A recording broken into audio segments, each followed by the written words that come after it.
They were going around and they were collecting vagrants that had died of exposure. And they brought them into the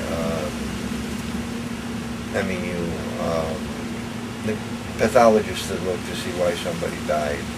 Maybe it was a murder or something. Yep. And after checking out like 3 of these guys, one of the gals stepped up to the guy that was running this deal and said, "Where are these vagrants getting heroin?" He said, "What do you mean heroin? They panhandle for 10 cents here, a quarter there. When they get together $1.99, they go get a bottle of Mad Dog 2021, Wild Irish Rose, whatever their choice is, for a couple of bucks, and they go hide behind a dumpster or something like that, and they drink that. That's why they're dying of exposure." No, we've excised portions of the brain and done research on what chemicals are there. And there's this chemical. They don't preach this in the treatment centers anymore. They should. THIQ stands for tetrahydroisoquinoline. It's one of the things I picked up in treatment that I found very intriguing. And it's the same chemical that's in the brain, the gray matter of a guy or gal that dies of a heroin overdose that kills an alcoholic who has acute alcoholism and goes over the edge and kills himself with it. How does this happen? That's how the brain synthesizes the alcohol. It's how the brain synthesizes the heroin. Right. So when I go into an AA meeting, and it'll happen sometimes, that some guy starts talking about his heroin addiction. Some alcoholics are so traditional, they call it singleness of purpose. Don't want you talking about your drugs in here. I don't know when we alcoholics got scared of the heroin addict that is also an alcoholic. I look at them, and to me, it's like they're fighting two opponents. Their heroin addiction, and it's the gateway is the alcoholism. So they got to stay away from the booze to have any hope of staying away from the heroin, but they could just as easily pick up a bag of heroin. If anything, I hold them closer to my chest, not push them away. As do I, because number one, I can relate to them, and I also, there is Narcotics Anonymous and there's Heroin Anonymous, but I know several heroin addicts that attend AA meetings because, they find it's basically the same fundamental 12-step program. It is. But they get more out of the AA meeting. And I've heard that, and I believe, it's just my opinion, but I've talked to a couple of heroin addicts, that there's more speech on recovery than there is on how many bags you did, you stole from your mother, and all the bad things they were doing when they were a heroin addict. That doesn't help them recover. You identify with them, okay, he's one of us, how do we get better? Whereas AA, it seems more like 80% how to fix this kind of thing. We were just at a meeting today, and if I think about it, one young man, I can't speak about what happens in a 12-step meeting, sorry, I almost did that, and that's not what we do, so you're safe if you go.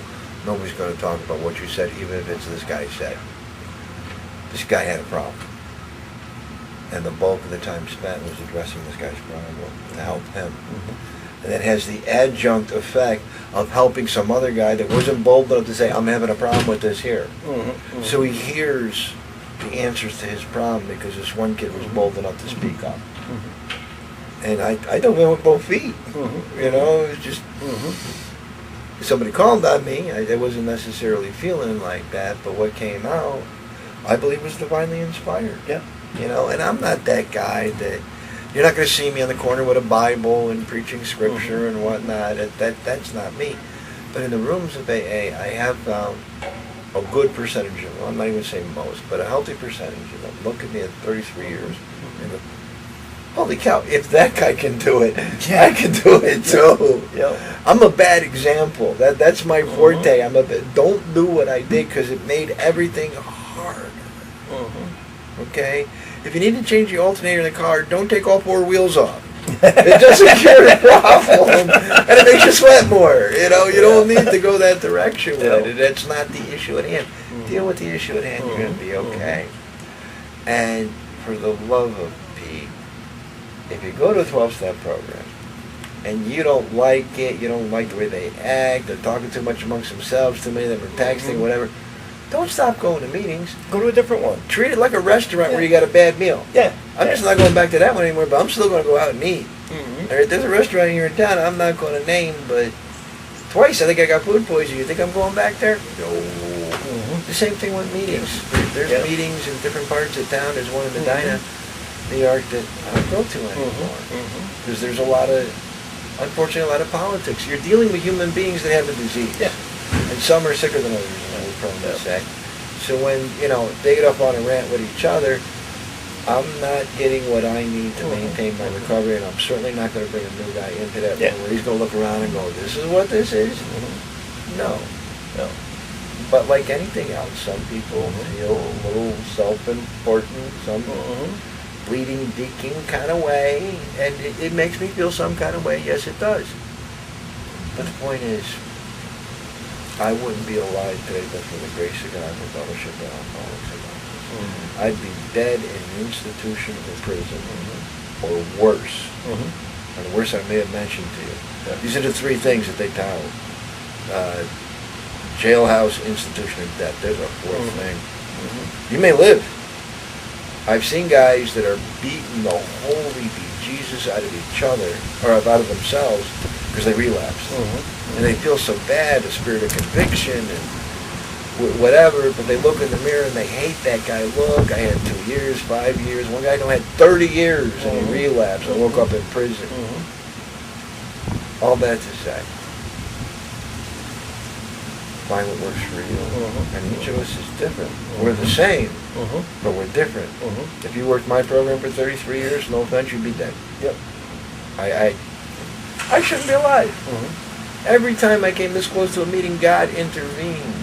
Whether it was putting I was literally walking down Monroe Avenue in Rochester, New York. I was heading for the liquor store to drink. I had $17 on me, and I already knew which bottles I was going to get with which mixers. They have a little bar thing going on. Invite some gal over to my house and have a little party and do whatever. I saw a guy I hadn't seen in the roads for 2 years. Bumped into him on the sidewalk. I mentioned his name. Like, where you been? Oh man, I relapsed. I'm like, oh, I'm sorry. He goes, no, I caught my third UWI. I'm probably going to Attica. He was looking at a year and a day of county time or some time upstate. He's like, Leo, and he touched my shoulder. It's not worth it. I said, let's go to a meeting. And I turned away from the liquor store because God put that guy in front of me. So A, I could help him. And B, I didn't relapse. Because I was less than 100 yards from a relapse. I could see the liquor store sign from where I stood. And I was like, he needs a meeting. And the love of one alcoholic for another. You take your brother to a meeting. He's fresh out of county jail. He's out on bond. He's got a court case that he's looking to get him. He did it. He's responsible. We're not responsible. We're at least accountable. He's got to do his jail time, which he did. Last I heard, he was doing well. I haven't seen him in a very long time, but the point is, it wasn't about him. It was about me. In that moment, I was standing on the edge of a precipice, 5,000 feet to the sharp rocks below. Was going to kill my ass dead. Hadn't been to a meeting in 6 months. Why does this happen, Joe? How does this work? Well, we think, and again, this is just from my perspective, there comes a point where we think we got it. We fixed the problem, and we stop maintaining. Don't need it anymore. Don't need it anymore. Hey, I got this. I'm fixed. I'm cured. But you mentioned that, and I'm glad you brought it up about back in the early 60s. They found that addiction is a disease. Okay? And it's no different than heart disease, diabetes, any of those chronic long-term diseases. There's not a fix. There's a maintenance program. Okay? You got heart trouble. Okay? You got to fix your diet. You got to constantly, be mindful of, are the foods that I'm eating, clogging up my arteries. I mean, we're both sitting here smoking, somebody that has heart problems, bad, yes, but, Is what it is. It is what it is. someday, hopefully, I've switched to the e-cigs, which take a lot of controversy, but they actually, a study just came out that says they're finding that e-cigs are helping people quit smoking. And what's worse, the e-cig or the cigarette? And it's the cigarette. Yeah, it's, What they don't know, November 16th, I had a quintuple bypass. They split open my sternum, they did the rib spreader, and I've got 18 inches of scar on this side of this thigh and about 11, 12 on the inside of this side, where they took arteries out of my leg and replaced the arteries in my heart because they were so clogged up, it was too much for stents. Okay? However, and I'm not tooting my own horn, this is how it works. If you're an alcoholic and you're seeing this, all right? November 16th was a Tuesday.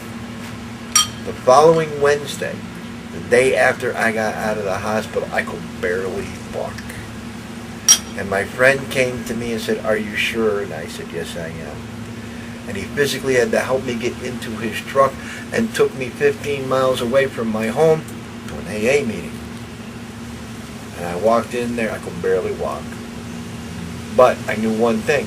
Guys were coming up to me going, "Dude, I had a little pump that had antibiotics going into a PICC line in my arm. Any wrong germ that caught me could have killed me. So here I am in a room with 18 other alcoholics. They're like, what are you doing? There's so many people here. Somebody might be sick. Somebody could be bad. This could kill you." I said, it's all well and good to talk about by any means. And you could say, "Oh, I'll work my program by any means." Blah, blah, blah. May not so, replied the angel. I was there because I needed to be there to show the new guy that at 57, well, that was 56, less a month to the day, 56-year-old guy is going to stumble. Should have had a walker, should have been on crutches or something. Nah, I'm too tough for that. And would sit down in a comfy chair in an AA meeting and barely speak because he was exhausted. But his ass was in a meeting because he wasn't going to drink. This myocardial infarction, whatever, the plugging of the arteries, whatever I had to cause him to do a quintuple instead of triple bypass. That's 5 bypasses. Still going to be in the meeting as soon as he was fit enough to walk on his own power. In that moment, I went to a meeting because I'm an alcoholic, and at 33 years, I'm going to frickin' stay sober by any means. I have a sponsor. My sponsor has a sponsor. I do what they suggest for me to do. They're rather gentle. Sometimes I wish it was like in the old days where they weren't so gentle with the new guys, but now that they feel so self-important, and this is what brings it all the way around. It was a big tree we came around, but what brings it around important, these new guys, if you tell them you got 90 days, take the cotton out of your ears and put it in your mouth because you ain't got nothing to say. That's a quote from what they used to tell us when I was young. You ain't got nothing to say. You can't sponsor somebody, you don't have 2 years. You weren't allowed if you didn't have 2 years. Yep. Guys would come and take your sponsor away from you. I saw it happen. It didn't happen to me because I saw it happen to somebody else. He's not your sponsor. This guy's going to be your interim sponsor until we find the right guy for you. What do you think? I got 18 months. It's a year and a half. That's not 2 years. Strict by the book. Now, you be an interim sponsor in a year. There's a place where you put your phone number for guys to call you. What do you know at a year? No disrespect to anybody that's got a year, but are you ready to sponsor anybody? I do have a sponsor. How long have you been sober? Coming up on 2 years. Okay. A month away. The traditionalist in me has issue with that, but nowadays that's an accepted practice. So I'm not here to change the, reinvent the wheel. It's a good term for that. The point is, I have a quarrel with you. We alcoholics, look out for us. We alcoholics can do unimaginable things because if we can beat alcoholism, we can beat anything. So, getting back to the disease, addressing, the different things, with diabetic, they need, some need pills, some need insulin shots, some need just diet maintenance. Okay. There's different, it's the same thing with the heart, but the point is whether it's addiction, okay? Nobody starts out as an addict. No. Okay, for an alcoholic, it starts out with, a couple of drinks. With me, it started out with 2 beers a day. Okay? No big. And then, 2 beers a day, well, I'm not getting that same warm fuzzy anymore from those 2 beers. Those 2 become 3, and then, a crisis in my life comes up, and it becomes 4, 5, or 6. Okay? So you And block it the goes up pain. and down. So, you block the pain, you just keep, and the same thing, a lot of the heroin addicts out there, and this is something really, it's a dichotomy. Big word, eh? That, if you don't know what dichotomy is, look it up. I'm not going to do your homework for you. We're alcoholics. You're funny like that. But a lot of heroin addicts started out with, prescription hydrocodone for a physical problem. Pain medication. Pain medication, okay? And it works for a while until they need a bigger prescription because it's not working anymore. Let me interrupt for a second, if I might. When I got home to the place I was staying at out of the hospital with the surgery, they gave me 5 milligram hydrocodone / 325 acetaminophen, the entry level opiate for anybody that's got pain. You would take up to 2 at a time, up to 4 times a day. They gave me 100 of these sons of bitches. Immediately, I'm trying to wean myself off of them as best I can, and I get to a point where I walk away from them. I was house sitting in a trailer, and there was a plumbing issue, and I needed to turn off the water because there was this bad leak. And I saw the valve outside, and I'm like, okay, 5, 6 weeks out of my surgery, I'm still like a kitten. And I walk out there, and I grab this thing in the ground, and I turn it, and I turn it, and I turn it. I go in, I check, the water's still on. I turn it again, and I got the water almost shut off. I try one more, and it won't move, and I try really hard. And I tore 3 intercostals, the outside of the pectoral, the inside of the deltoid, the top of the tricep, the bottom of the tricep, and the trapezius. Tore all that to shit. Wasn't ready. So I went back to my hydrocodones. And I took 2. Took 2 about 6 hours later, went to sleep, woke up, took 2 more, slept through the night, woke up the next day, didn't hurt quite as bad. So I took 1. Did that 3 times a day. The next day I did that twice a day. I'm doing good. I'm pretty happy with the deal. Then there comes the 5th or 6th morning, I forget which. I wake up, there's no pain. I'm not, I don't want to move it at any kind of distance, but if I'm holding it like this, it doesn't hurt. Take another one, says my brain. Just 1. It's going to hurt later. Why take that pain? Take it now. Don't be a tough guy where you're showing up when there's no one around to see. There's no one around to see. And my disease looked at the pill in my hand and said, go ahead. There's coffee right there. Just swallow the pill. And I'm rolling around in my hand. I'm like, no. And my disease says to me, break it in half. Just take half. This way you're still making progress on your declination, declining from the usage that you were doing. And it'll be all right. And I looked up to heaven and I said, Lefty, he said, put that shit in a bottle and put it back in the medicine cabinet where it belongs. I'm an obedient son. I put in the bottle, I closed the bottle, I slowly got to my feet. And I limped into that bathroom and I put it in the medicine cabinet. Not to aggrandize me, but to tell you, my sick brain wanted me to take that pill. Wanted it real bad. Like the kid today, I was like, there's no room. It was in that moment, what do you do? We will intuitively know how to handle situations that used to baffle us. And it's those moments where you've got to find the tools yourself and use the tools that have been given to you. Or get in touch with somebody that can help you through that moment. Because you make it through that moment of weakness, you can make it a little bit longer. I actually called my sponsee, and he had an issue that I finished up talking about. We didn't even discuss my hydrocodone. But I was okay. You got through it. But many times God plays a hand, at least for me. There's guys out there that are atheist, agnostic, and whatever. They don't believe in God. They don't have a higher power. If they can manage it, God bless them. I have no beef with that. But the same sponsee that I called, big scary guy, 260 pounds, raw bone, redneck. He's got deer antlers hanging all over the place. He's got a man cave that he built with his own 2 hands. He owns his own business. He's a stud. Texted me one day, he's about to relapse. I don't have a car. Call a friend of mine, you gotta come take me to this guy's house. Who, him? Yeah. Is he drinking? I don't know. Seems like he's on an edge. True story. He's like, I know where he lives. I'll take you there. I'm gonna slow down to like 10 miles an hour and open the door. And you're like duck and roll, because I'm not. If he's drunk, he's a dangerous cat. I'm not going anywhere near him. And we have a policy amongst us alcoholics. It's called a 12-step call. If your brother's in trouble, one should not go by himself. Should be 2 or more. I found out later. I was on the way to his house. I said, let me text him and let him know, because I told him you were coming. I told him you'd pick me up. I texted him, dude, I'm 6 minutes away. Hang in there.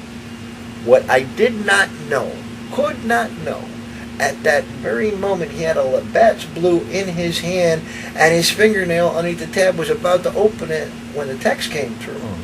He let go of the beer and he pushed the button to see what the text was. He picks it up, and it was me. Hang in there, bro. I'm 6 minutes away. He put down the beer, he lit a cigarette, and he says, okay, if he's not here by the time I'm done smoking a cigarette, I'm drinking that beer. And he had an 18-pack, and it was going to go bad for the local community. I show up. Where's down there? His man cave. Okay. His son comes with, because Dad's acting funny, and he's scared. The boy's 18 years old. He's a full-size man. He's bigger than me. We go there, and my friend walks by, and he's got a big double handful of steak knives in his hand. I'm like, step back. I don't know what's going to happen. This was before my surgery, so I thought I might have to fight this guy. I'm scared because he's big. He's going to kick my ass. But if I can hang with him enough for the boy to grab the beer and run away, I'll save his life. I'm being very heroic. The guy starts praising God, cursing the devil. And the Labatt's are all lined up on the shelf outside his shed. He takes those steak knives and he stabs every one of those sons of bitches. Nice. And there's beer flying everywhere, cans are spinning around, and he's praising God. He tore it up.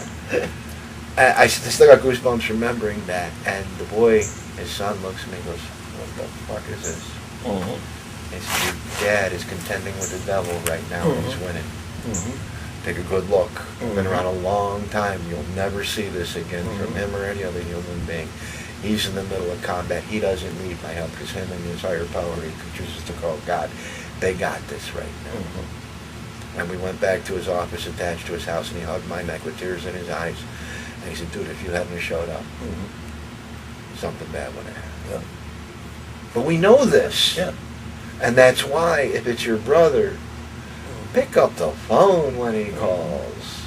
If needs be, grab another alcoholic and go to his house and sit down over a cup of coffee. I spent the night on one fella's couch because he's like, I don't think I can make it through the night without, give me your car keys. Because he was in a spot where he couldn't walk to the liquor store or a bar. He's like, why? I said, I'll hold on to him. I might take him from you. And I'm like, yeah, good luck with that. And I slept on the man's couch.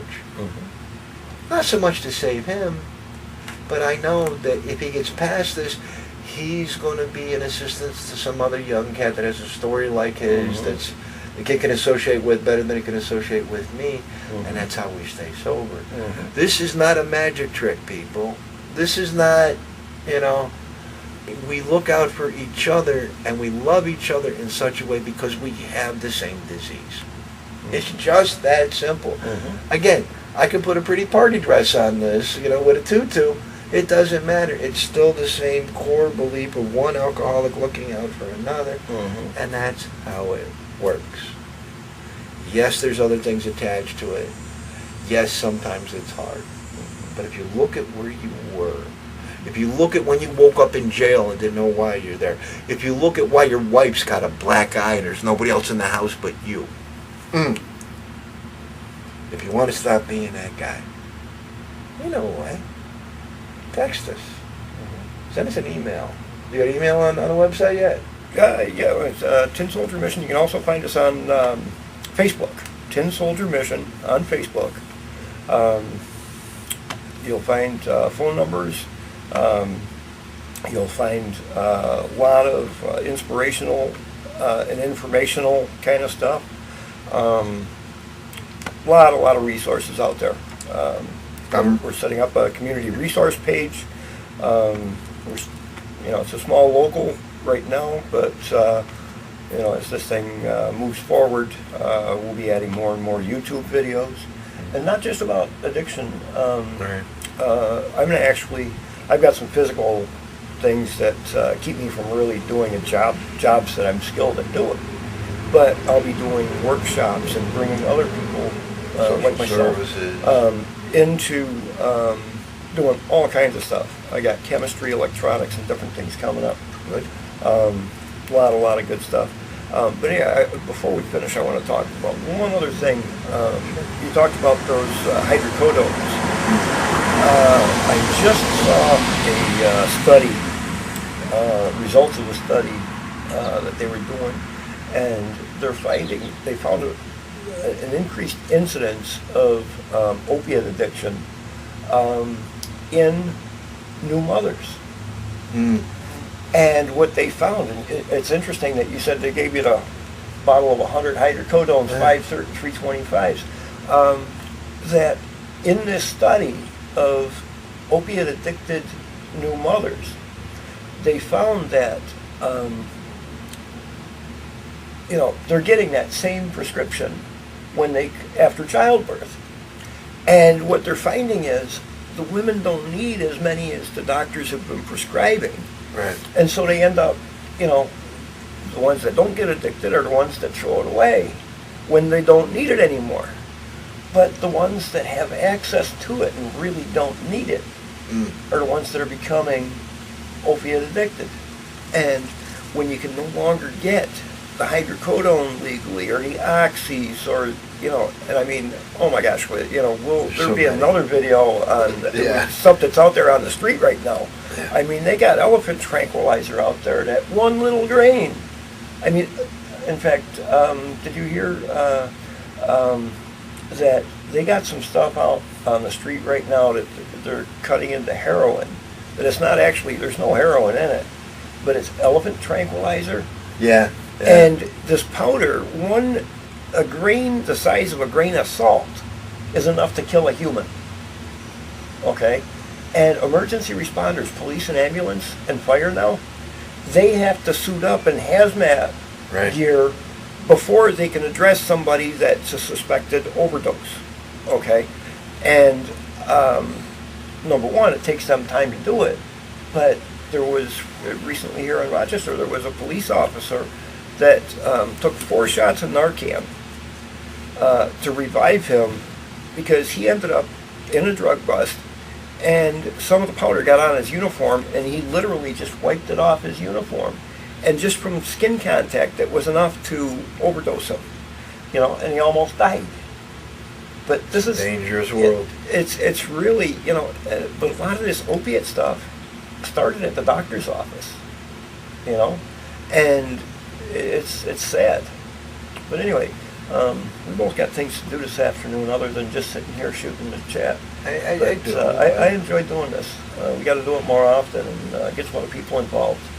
But anyway, so check out the Tin Soldier Mission, and I'll pass along my email address for anybody that wants to reach me directly. They're more than welcome to. That's awesome. It's AOL, but I'm old. That's all I do. I don't want to try nothing new. I tried Google. Gmail's not for me. Oh, well, that's what I use, Gmail. Tin Soldier Mission at gmail.com. And also on Facebook. I'm also on Twitter and Instagram. Oh, geez. So I'm out there. Yeah, I'm still learning to embrace all this social media. I'm fighting it. I just got my first smartphone, and it's smarter than me. Yeah. Anyway, Leo, great as always, man. Absolutely, my pleasure. Anytime, any place. Yep. Very good. Anytime. And if you're in the Rochester area, email me. I'll figure a way to meet you or something like that. Yep. You can come over to my place, have a cup of coffee. Sounds good. Yeah. Super. appreciate it. Yeah. Bye.